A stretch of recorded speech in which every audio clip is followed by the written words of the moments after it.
السلام عليكم ورحمة الله وبركاته. بسم الله الرحمن الرحيم. الحمد لله رب العالمين، والصلاة والسلام على نبي الرحمة والهدى محمد الأمين وعلى آله وصحبه أجمعين. One of the first points is determine what you want to change. We're talking here about change. What do you want to change?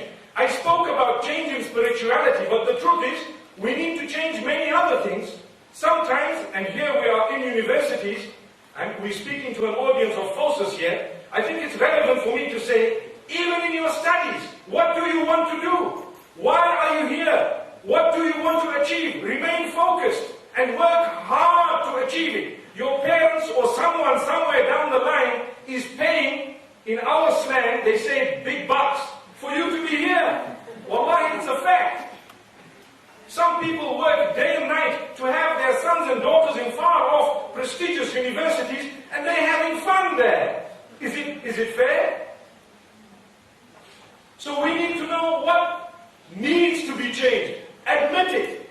Write it down. Ponder. And this is why we have something known as meditation. In the Sharia, some people take it very far, and some people ignore it totally. I have a balanced approach, and what we say is, every day, consider your deeds. This is based on what Umar ibn al-Khattab radiallahu anhu used to say, حَاسِبُوا أَنفُسَكُمْ قَبْلَ أَن تُحَاسَبُوا وَزِنُوهَا قَبْلَ أَن تُوزَنُوا.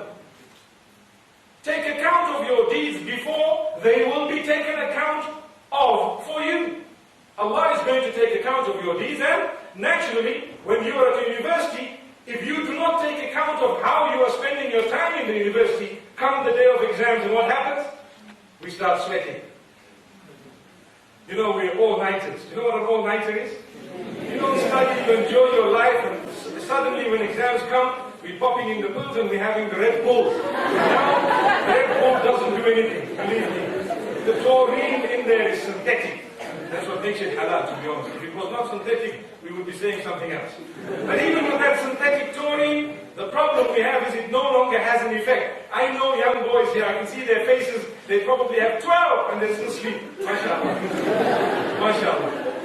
Sorry, no offense, I'm also part of that, inshallah. So the reality is, we need to know that that is not good enough. We need to take account of our deeds, and we need to also weigh our deeds before they will be weighed for us, and then we're embarrassed. Why is this the case? If you take account of your own deeds, there is always room for improvement, and you will be able to keep away or keep at bay regret.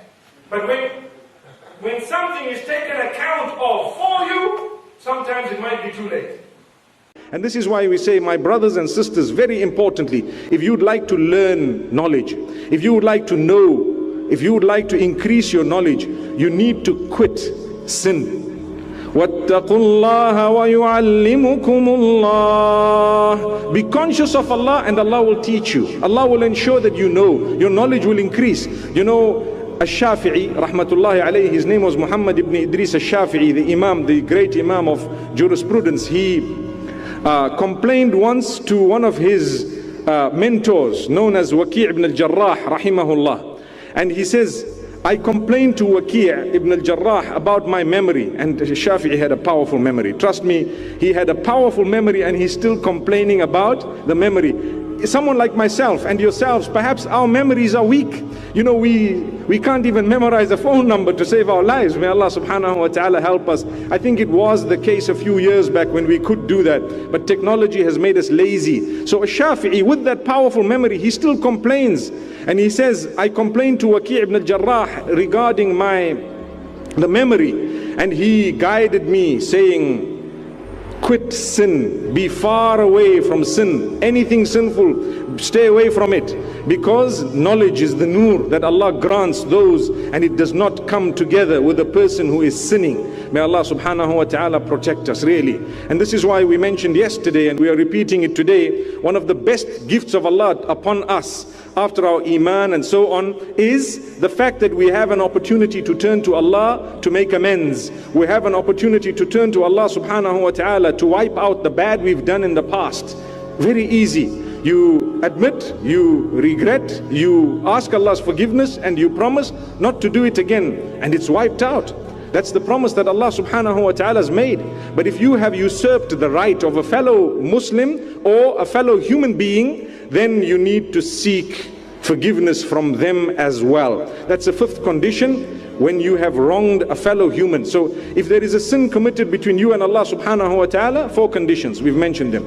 But if you've added an individual, say I stole someone's money, I can't just say, Ya Allah, I stole this million, but I ask you to forgive me, I won't do it again, I regret and I repent, and you're still going to enjoy that million, and the brother's asking you for the million. You need to return it, or you need to tell him, please forgive me. And if he says okay, then it's fine. If he says no, then you've got a problem, because you will either sort the matter out in this world, or on the day of judgment Allah will choose how the justice will be served. So all this we would only know if we took a moment to learn.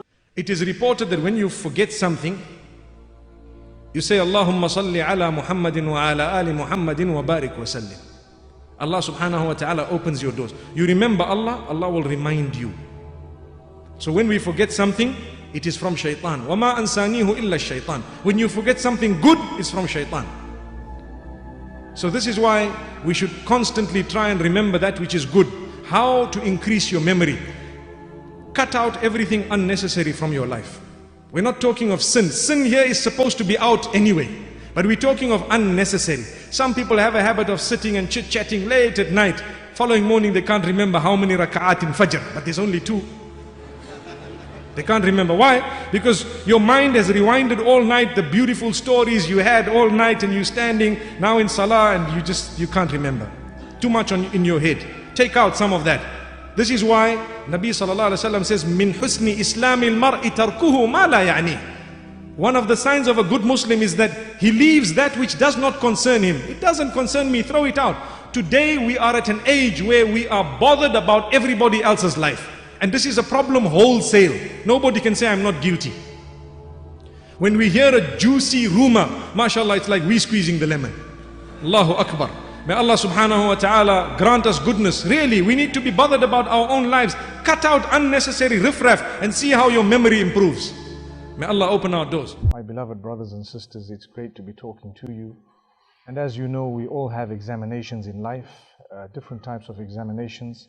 And each one has to try very hard. As you know, in a setup where there is a school or a university, at the end of every semester, trimester or term, you would have some examinations in order to qualify you to get to the next level. And as you progress in life, the examinations become more and more difficult. And you would know that without working, we don't achieve. We know the common saying, "Man jadda wajada." Whoever works very hard will definitely see the fruit of that particular working.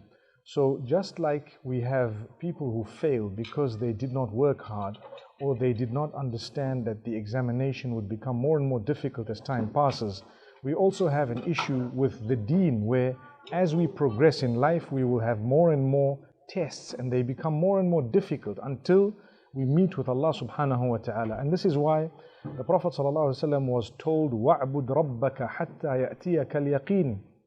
Worship your Rabb until death overtakes you. Worship your Rabb until the end, right up to the end. Keep on worshipping, continue.